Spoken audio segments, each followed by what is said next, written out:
Sniper trap. The sniper intentionally shoots to wound instead of killing an enemy combatant, with the end goal of drawing more enemy units into the field of fire so the sniper can fire on them as they provide aid. Salvo.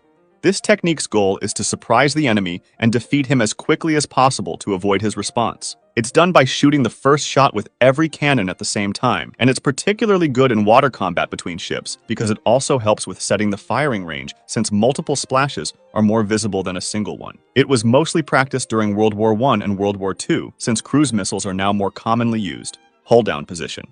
The tank would have to get on the backslope of a hill or use covers to expose as little of it as possible. This would make it possible for the barrel to be the only part visible to the enemy. It is still used in modern times, but it does have some cons. This technique is not fit for every terrain type, especially planes. The tanks have to have a great enough negative elevation, and they have to remain in the same position to not expose themselves. If the tank wants to go from defense to attack, it'd have a bad position as it would be looking upwards and exposing its underpart, which is usually the most vulnerable part.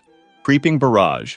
This technique consists in a gradual advance of artillery fire in order to provide cover for the infantry pushing forward towards the enemy trenches. It's better than using artillery directly on trenches, since most of the time they were resistant to it, defenders could easily be replaced, and barbed wires were left unharmed. However, it's pretty dangerous, as it needs coordination between infantry and artillery to avoid explosions too close to the infantry. Blitzkrieg. This technique was famously used by the Germans during World War II, and it consists of a rapid, overwhelming, and dense force concentration in an arrow shape, with mechanized and motorized infantry and armored at the top, with the intent of not attacking the actual front line, but breaking through it. They also used artillery and close air support. One of the biggest pros of this technique is that it unbalances the enemy by continuously changing front lines. Foxholes. It's a hole where two infantry are positioned to cover and stay when enemies are too near, thanks to camouflage applied to the opening. This technique is said to have been originally created to combat blitzkrieg. There were some variations of this. For example, Germans had turrets on them, and the Japanese were better concealed thanks to the limited space, which permitted only one infantry unit to get into it, making it more effective for ambushes than cover. Recon by fire. Firing on likely enemy positions to see if they react, with the goal of confirming their position or absence. Single envelopment.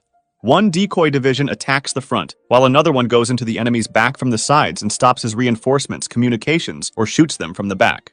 Pincer movement. When the enemy does a frontal assault, the central units remain in the center, while the two wings move outside and go into the enemy's side, making him fight the battle on two fronts and eventually encircling him. Oblique order. This is another flank tactic, where one part of the army focuses on one side, while the other slowly moves in an oblique way to break through the enemy line thanks to force concentration. Feigned retreat. Pretending to